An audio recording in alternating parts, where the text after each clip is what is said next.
असाध्यै दुःखद खबर छ। माथि हेर्नुस् त, 7 बालिका र 1 महिलामाथि दुराचार। ब्रिटेनमा नेपाली नागरिक प्रमोद ढकाललाई 25 वर्ष जेल। यो सबैको लागि असाध्यै दुःखद खबर छ।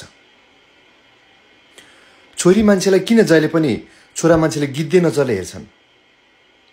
छोरी मान्छेलाई रेस्पेक्ट किन गरिँदैन? छोरी मान्छेलाई किन प्रयोग गर्ने साधन सम्झिन्छन्? छोरी मान्छेलाई किन छोरा मान्छेको मनोरञ्जन गर्ने वस्तु सम्झन्छन्?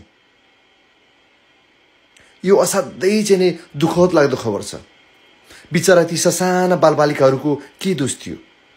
एउटा अबोध अज्ञात। हेर्नुहोस् त, हाम्रा कलिला मुनाहरू, भोलिका हाम्रा कर्णधारहरू।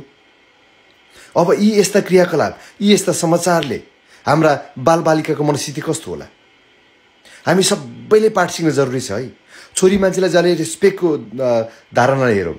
छोरी मान्छे भनेको आमा हो, छोरी मान्छे भनेको छोरी चेली हो, छोरी मान्छे भनेको दिदीबहिनी हो, छोरी मान्छे भनेको सृष्टिकर्ता हो। नारीलाई रेस्पेक्ट गरौँ, छोरी मान्छेलाई रेस्पेक्ट गरौँ। यस्ता हुनै नसक्ने, सोच्नै नसक्ने हरकत कहिले पनि अलिकति पनि मनमा कसैको नउब्जियोस्। म भगवानसँग प्रार्थना गर्छु कि कुनै पनि छोरी मान्छे, कुनै पनि छोरा मान्छेको शिकार बन्न नपरोस्। प्रमोद ढकालले सम्पूर्ण नेपालीकै इज्जतमा माटोमा मिलाएको मलाई महसुस भएको छ।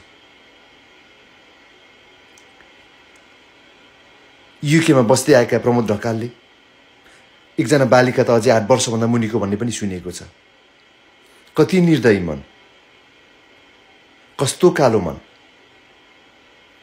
यहाँबाट हामी सबैले अझै लेसन पनि सिकौँ है। आफ्नो बालबच्चाहरूको एकदमै एक्स्ट्रा केयर गर्नु होला। जहाँ पनि कसैको विशेष गर्न सकिने अवस्था छैन अहिले। तापनि यस्तो घटना अब कहिल्यै नहोस् भनेर म विश गर्छु।